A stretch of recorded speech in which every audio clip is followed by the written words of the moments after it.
Before we get started, does anyone want to get out?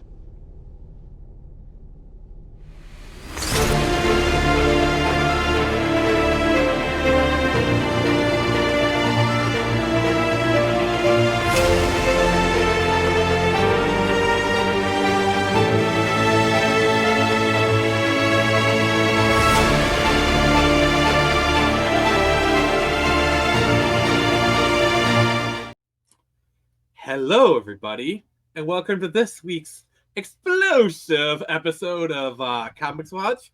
I am Nick, Master of Ceremonies, and joining me is Court Jester Jared from Comics League. How you doing, buddy? Jester, jeez. Nick, come on. Was I right on the mark with that one? Like, do you think I'm a good marksman?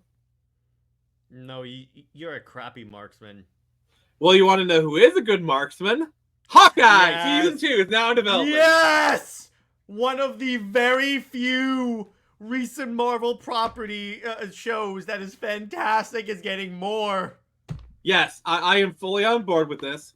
I have maintained for a very long time that Hawkeye was actually legitimately good. When people are ragging on the MCU, like, but Hawkeye was good. And it managed to take an annoying character, Kate Bishop, and make her good. And so, yeah, I loved it. Probably my favorite thing was the Kate Bishop Yelena interactions. That was great. Hello. Oh, Kate Bishop, this is not cutlery. It's like Florence Pugh has so much fun. And you have one fork. There's only one of me. And like when she ripped off the thing review, you know, like, hey. I also love where Clint is in the LARPing area and he's like not into it, so he's just like letting them hit him. He's like, I just want my Ronin suit. Yeah, that show was that, like, and the way they handled the swordsman, I thought he was a good red herring. I liked how, like, he was actually like dueling people in the finale. Like, I'm just having fun. Yeah. Oh, that was really good. So yeah. So that's a good thing. You want to know what's not a good thing? Taika Waititi. What in the living hell? So he recently did a tweet. Could you pull it up for us, Jared? Yeah, I'm doing it right now. Well, there's a lot of stuff that he's been tweeting. Oh, he said a lot of stuff. But he's first thing when so he recently did a sports movie about a soccer team, and people asked him, why did you like change some historical facts? And he was like, oh yeah, well, people the guys who wrote the Bible took real events and added magic. I'm kind of like the guys that wrote the Bible. I'm like, oh, shut the hell up, dude. He's trying to be provocative, but it's coming up as douchebag. That's what it's coming up as. So what? Yeah. And by the way, shout out to Sil. Love you, brother. But, so here's Taika's own words. Let's read through them and then we'll react to them. Yeah, let's let the man hang himself. Yes, exactly. Let's let him pull the lever himself. I had no interest in doing one of those films, but I was poor and I just had a second child, and I thought, you know what? This would be a great opportunity to feed these children. And Thor, let's face it, is probably the least popular franchise. I never read Thor comics as a kid. That was the comic I'd pick up and be like, ugh. And then I did some research on it, and I was baffled by this character. What the frick? You know what? His disdain for the character comes across in his movies. See, this is why whenever we're talking about these people, we're like, you need to be a fan or respect the source material, and like we get such pushback for it. This is what we're talking about. This is why, because let me put it this way. There are parts of Ragnarok I like. Let me be clear. There's practically nothing of Love and Thunder I like. But my point is, there is some stuff to say. I will say visually his movies are pretty. I'll give him that.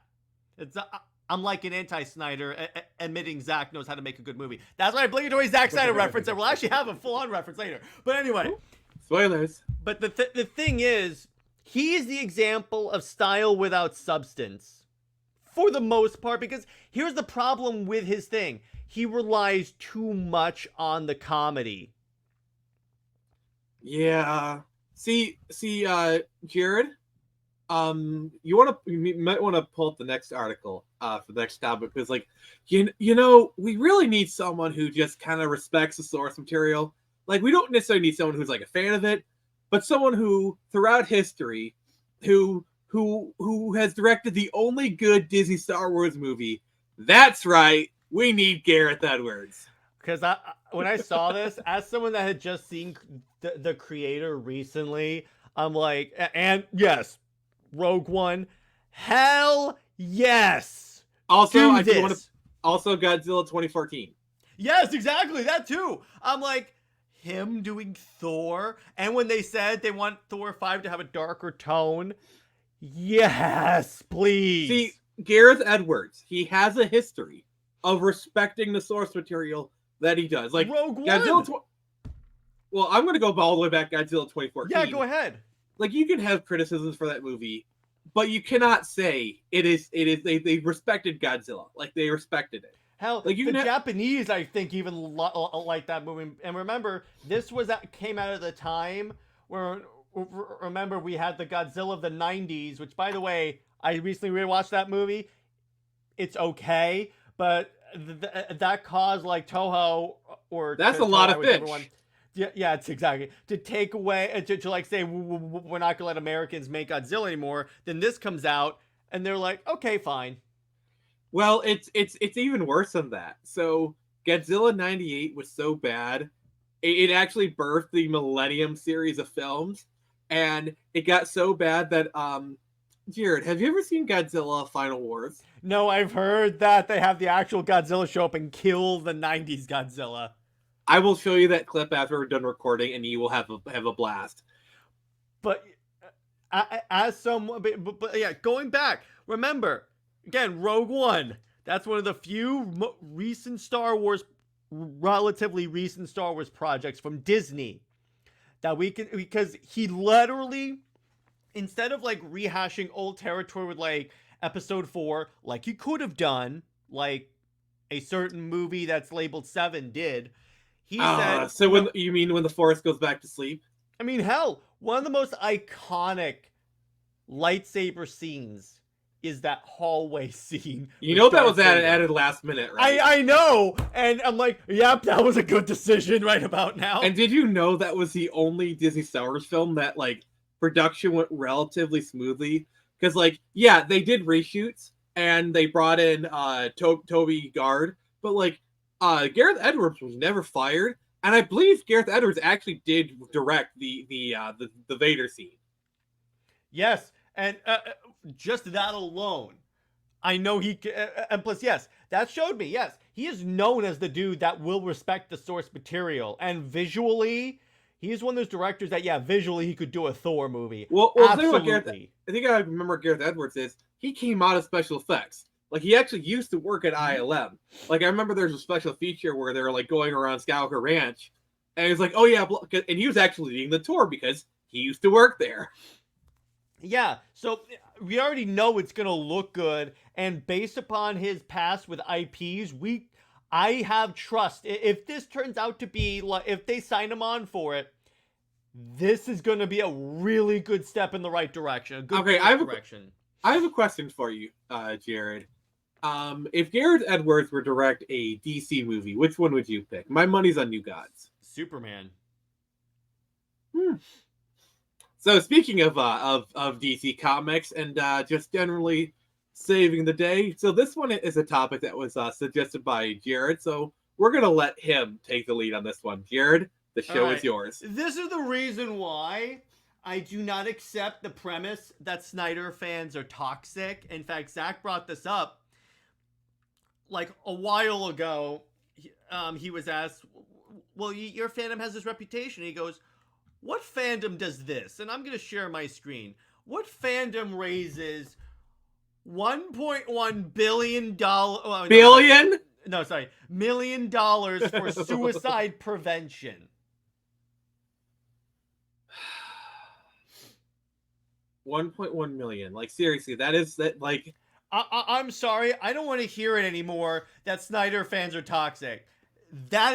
No, absolutely not. And there are some people that are trying to turn this and say, this is great. Too bad it has to be associated with that toxic fan group. And I'm like, shut up. Shut How are up. they toxic? Like, I don't see you guys raising 1 point. Yeah, whatever. I don't see you guys doing nearly this. See, this is the difference. Snyder fans put their money where their mouth is. Yeah. And then they'll say, well, they didn't support the recent DC movies that were Zack's. And I'm like, no, they weren't. They were clearly away from Zack's direction. Zack hasn't been involved with a DC movie in almost 10 years. Well, their excuse was that if you wanted Zack to come back, you should have gone to Black Adam because that had Henry Cavill in it. You should have gone to The Flash. And I'm like, yeah, but here's the problem. That wasn't a Zack movie, and it was made very clear by Warner Brothers that this was them going away from Zack's vision. At no point was that... If they brought in Zack to direct those movies, they would have shown up. Like, those aren't Zack movies, and like,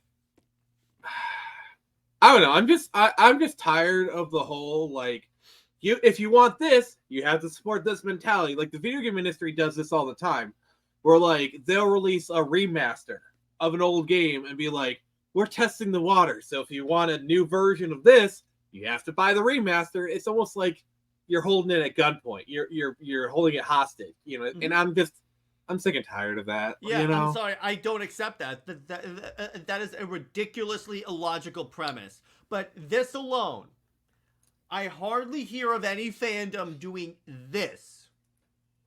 Yeah, you know, say what you will about Snyder, but I really feel like the films after him just show how difficult it is to adapt a superhero film, you know, and by God, that's a perfect segue. Perfect segue. There you go. I mean, I literally just engineered it that way, but still. Well done, sir. Oh, thank you. Well, that's just prime. I suppose it's time to maximize our energy. Yeah. Okay, that was a good one. That was a good one. And Jared right now is like, this is why Superman works alone. all right. He does it in the current comics, but that's besides the point. All right, so now we're on to our main topic. That was mini topics. We're trying to bring those back. We did those for Super Brothers. We're trying to bring those back. Let us know if you like those. And if you've gotten this far, please like, comment, and subscribe, and tell us what is a superhero property that you feel is really hard to adapt. Well, let's start with that because speaking of Zack Snyder, historically, it's been reported by people in the industry that Superman is a historically tough project to adapt, and to a degree it's right, because here's the degree it is right, because you're dealing with a massive amount of fan expectations and you're expected to follow only the blueprint of Christopher Reeve. I mean, it's not just that, but also like Superman as a character is really hard to write for, and I think the history of DC on film bears it out. We've had 1 billion Batman movies, and most of them are pretty good, versus the number of Superman movies are, well, I can literally count them on one hand. Here's the thing, Nick. I disagree. I don't think it's Superman. Really, if you apply yourself, is not a hard character to adapt. You just have a lot of lazy writers. Because here's how you do Superman: you put him in situations where his strength can't adapt, where his powers can't help the situation, like in Man of Steel, with the Zod neck snap. Yeah, but the thing is, when Superman is written well, it's literally some of the best stories ever. But you have to agree, Batman is objectively Batman's a lot easier, because here's why: 0 powers. You can just say, basically, you can write him like James Bond. You very well could. It's a lot easier to write good Batman stories versus like. It's easier, but I'm against the whole thing about how it's hard. It's not. I would disagree with you on this, and we can agree to disagree Okay, on this That's topic. fine. Yeah, absolutely. But like for me, it's because Superman is is extremely powerful, and his personality doesn't really lead well to good stories. And that gets Like, to the fan expectations, because remember, we had a great adaptation of Superman in Man of Steel. The fans were like, he's not smiling enough. see, the thing is, this is where I think Snyder was kind of onto a gold mine with BVS, where it's like the expectations of being Superman and Again, like a man being put upon a godly pedestal, having there's a meta commentary there. again, that's what Snyder was able to do, and this is how you really adapt Superman, make him relatable. You put him because he can't, no matter how powerful he is, unless it's very difficult for him to like beat public perception of him. I know that some people find the scene in Man of Steel where he goes to a preacher for advice, like Shinsi, but I find that to be the most human thing he could have done. It's a desperate man looking for help. And I'm sorry, I love this. I love like when the pastor he like does this gulp, but he helps him anyway. He like still helps that, because that's what a pastor. So that's what a Catholic priest is supposed to do. yeah, and I just, but I love like the look of fear and the gulp where it's like, And then and that's a very human reaction. Yeah, and then he gives him the perfect piece of advice. Sometimes you have to take a leap of faith. The trust part comes later. And that's perfect, like thematic setup. Yeah, But like it shows, courage is not the absence of fear. Courage is having fear and choosing to do it anyway. hashtag Green That is- Lantern. but again, and that's why Zach showed it's Jared of Earth, you have shown the ability to conquer great fear. Welcome to the Green Lantern Corps. I would take that job. But that's why it's not hard to adapt Superman.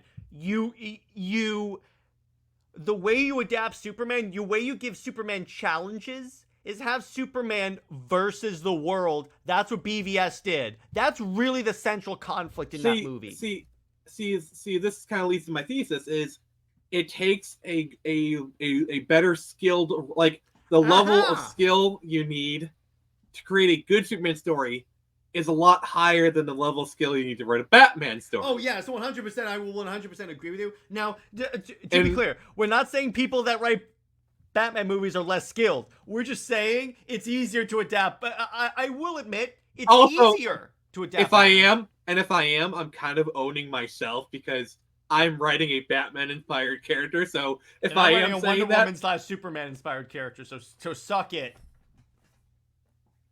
But that's the issue there, because here's the thing. Yes, Batman is a little easier to adapt, but here's why. Because Batman is to the point, because with Superman, again, this goes back to the fan expectation, because you do have to deal with that, because the fans don't like Superman being challenged. They say they do, they really don't, because that gave them Superman being realistically challenged without a fight.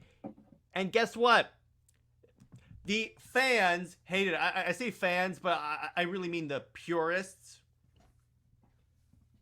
yeah, and I honestly, like, we've talked about Snyder. We talked about what they could have done. Like, the whole Batman vs Superman idea is a good one, but it should have happened later on in a timeline. Like, there should have been at least a second Superman movie. Zach says he wanted to do it later on in time, but anyway, but beyond that, another property that I think Batman Beyond that.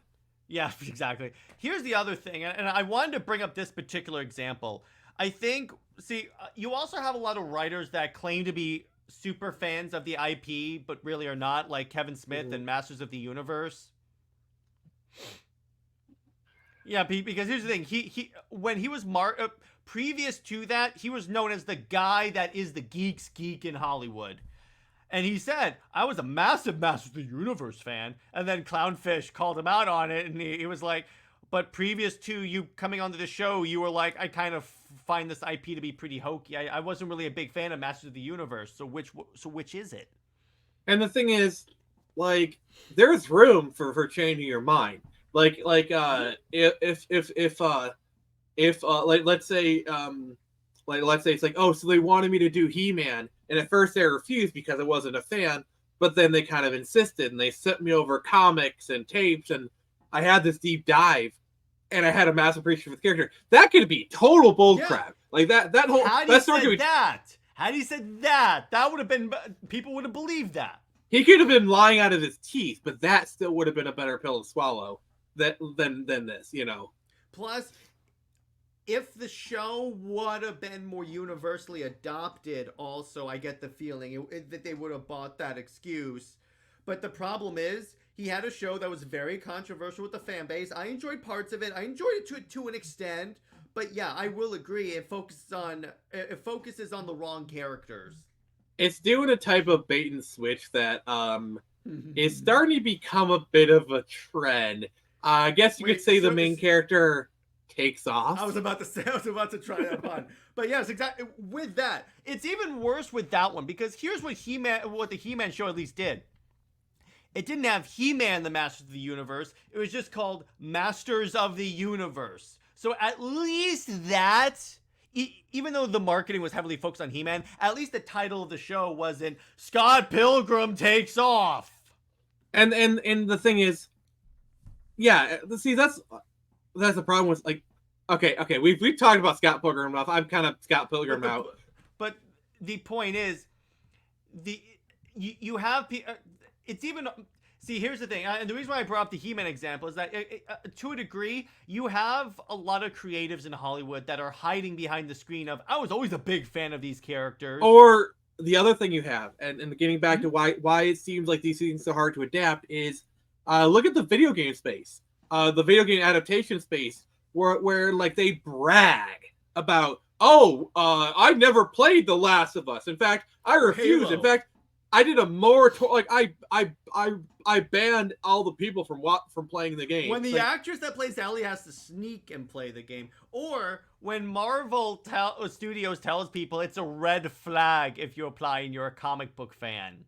And also, when you literally have one of your actors correcting the head of the studio about which universe I love it on Milani. She goes, I'll let him continue to think it's 16 or whatever.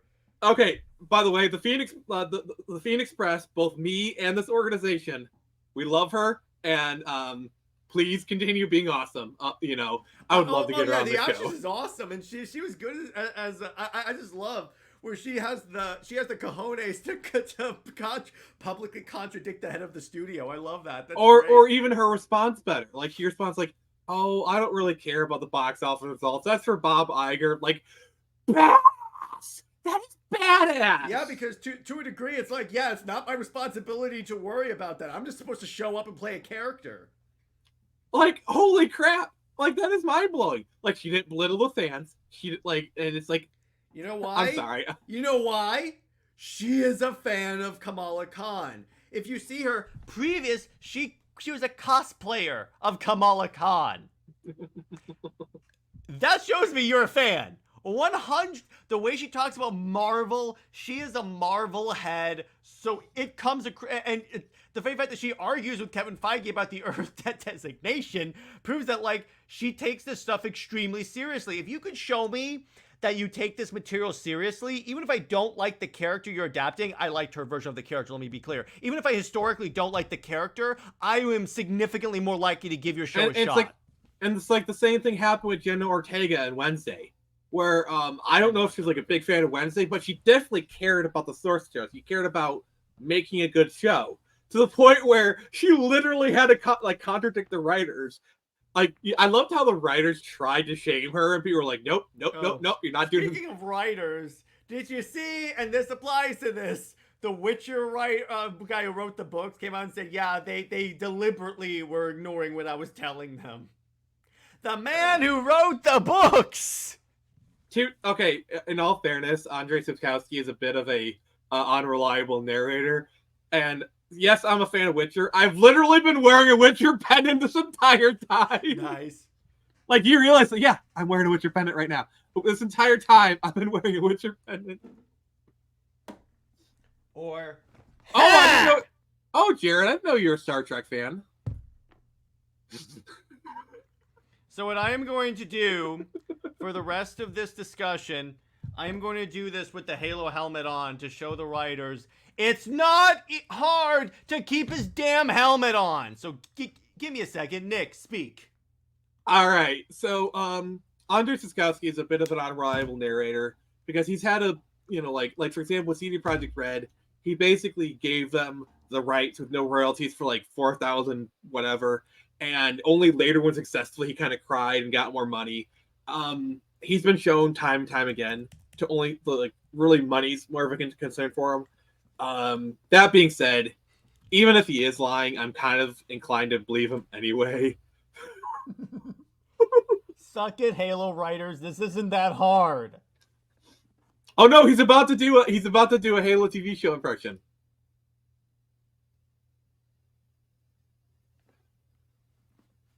He's about to do a Halo TV show impression.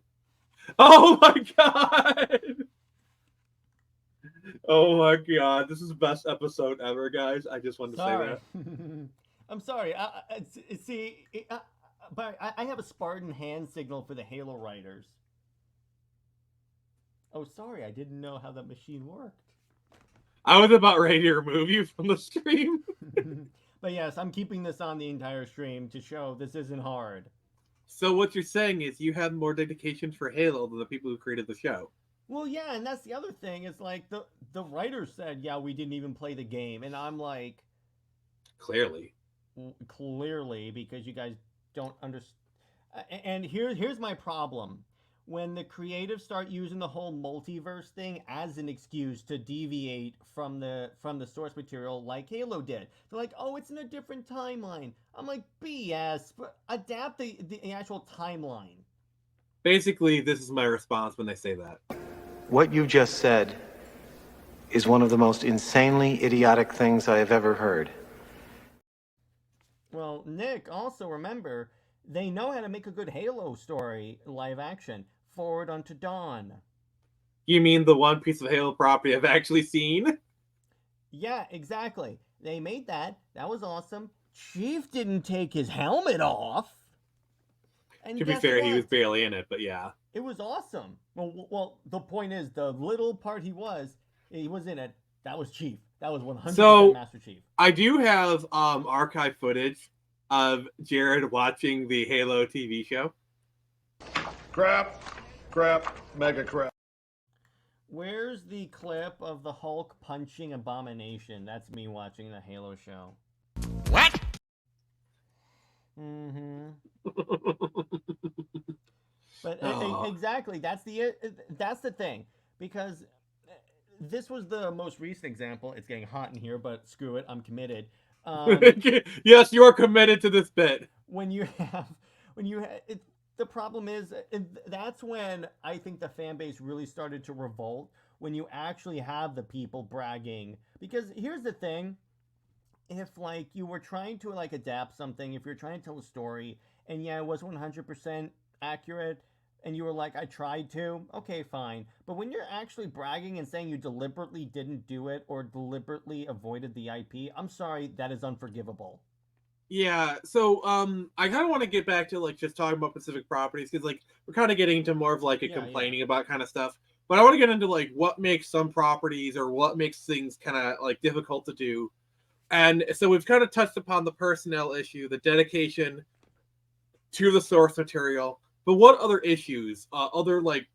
Is there any other properties you think are intrinsically hard? Because here's the problem with her. Yes, Captain Marvel has a source material problem, honestly. Actually, no, because they had the Brian Reed run that they could have adapted. Even if they didn't like do the Ms. Marvel costume, they could have just done that run, those stories, particularly when they were doing like Secret Invasion. Well, actually accurately depict Secret Invasion. That's your first problem. But if they had actually depicted, because I've read like 2 volumes of that run. I believe there's 3. If there is more, I'm gonna get more.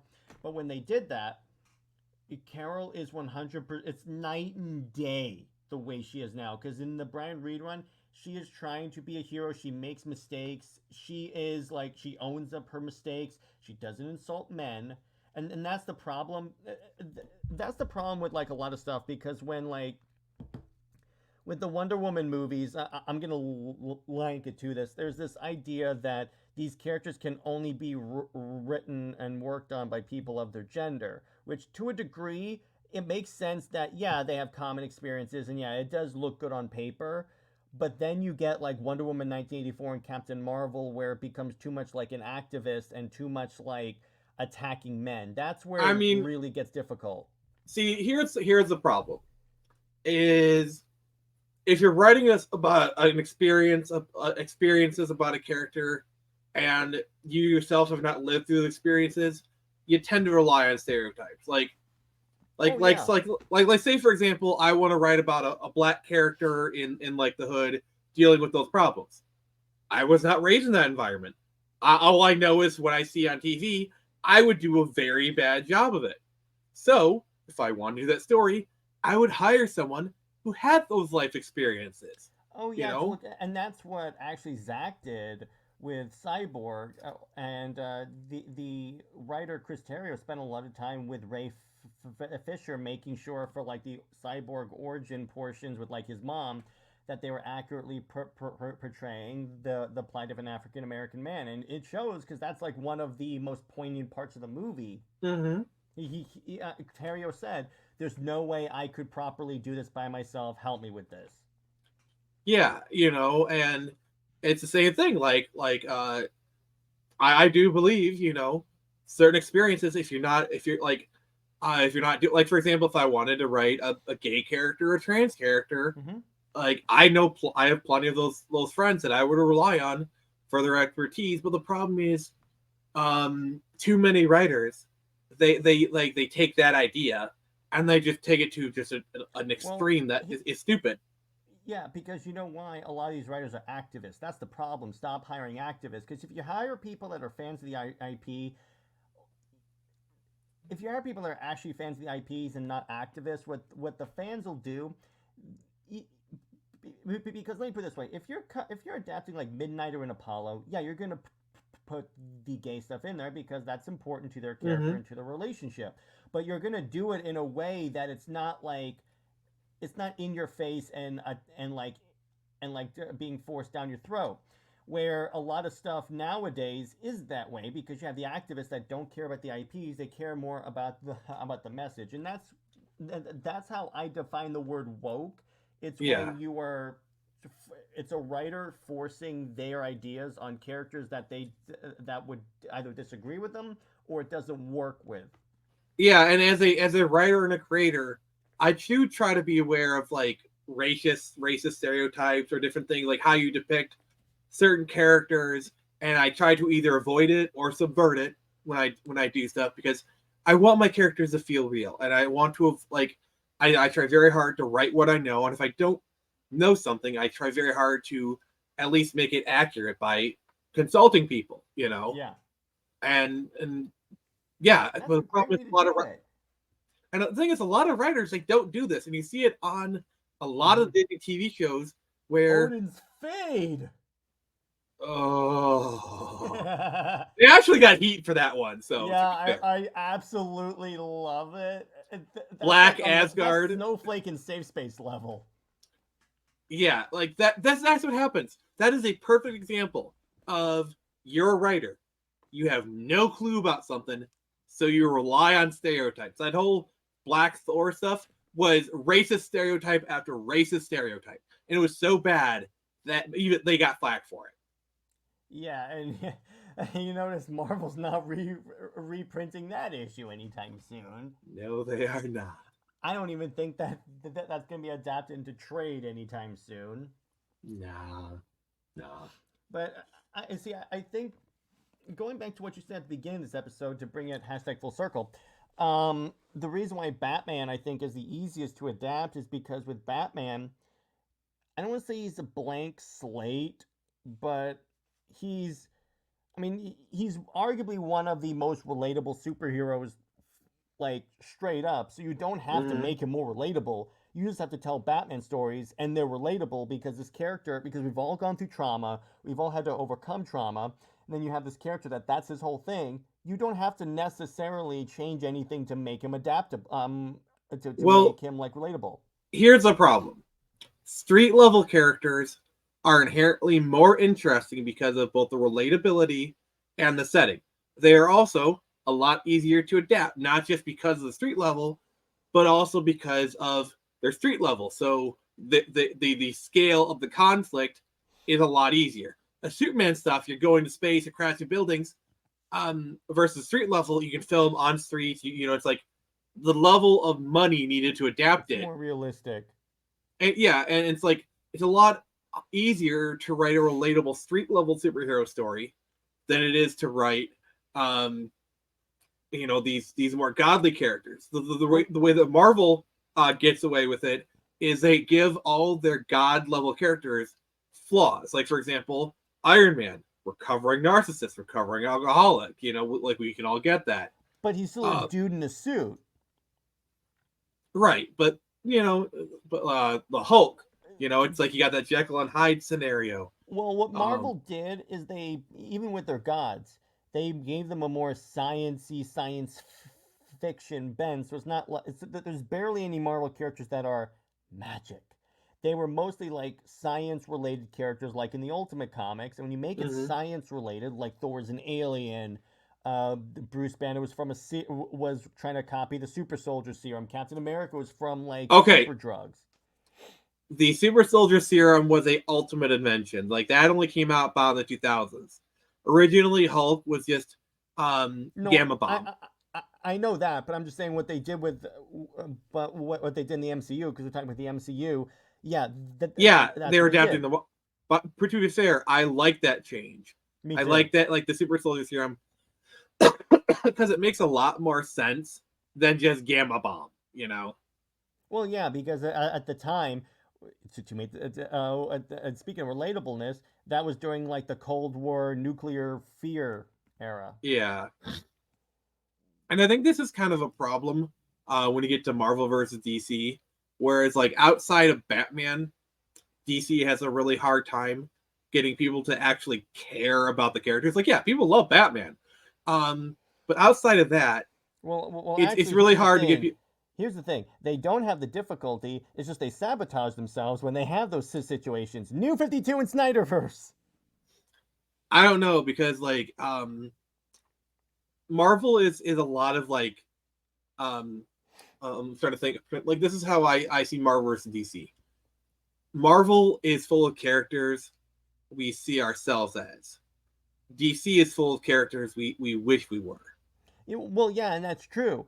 But the thing is that you can still make those characters relatable, and that's what the two initiatives I mentioned earlier did. It's just the problem is when DC achieves this, they self-sabotage and destroy themselves. Marvel, the reason why the MCU got as big as it did up to Endgame is because they had the complete, Feige had the complete blank check. They told them, do what you need to do.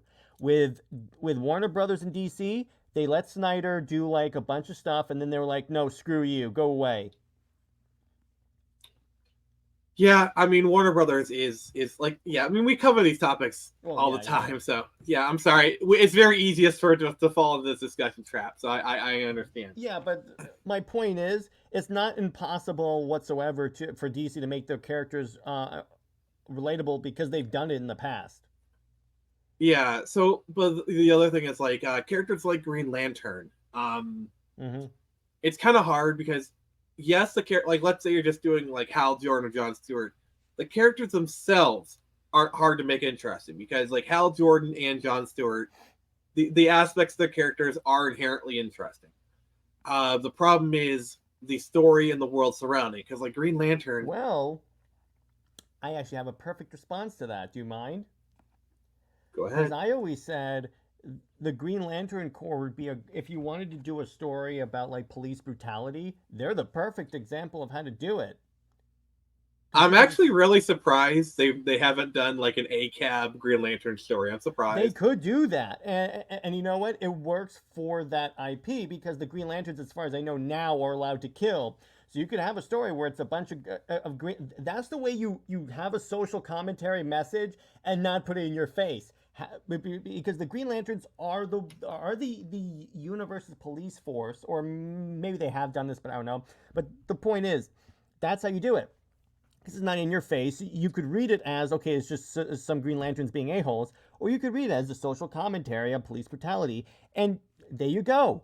That's how you make, and you do like a story from the headlines, but with these god characters, with these Green Lanterns. That's how you make those relatable. Yeah, and it's not like they haven't done it before. They've done something similar to it in the Jeff Johns Oh. run, but yeah. Oh no, I'm going farther back. No, but my point is, it's not difficult to. Yeah, exactly. With Green Lantern, Green Arrow, but that wasn't necessarily police brutality. It's more like police neglect.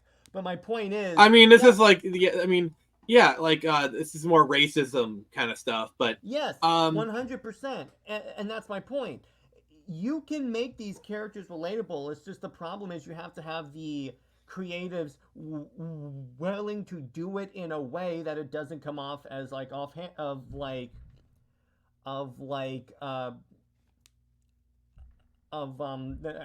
not relatable. It's like when that one dude was doing a Batman comic and he had Batman avoid looters because he said they have insurance. Yeah, that was stupid. Exactly. But yeah, so yeah, I think that's a good amount of stuff we got. So any final words you got for us, brother?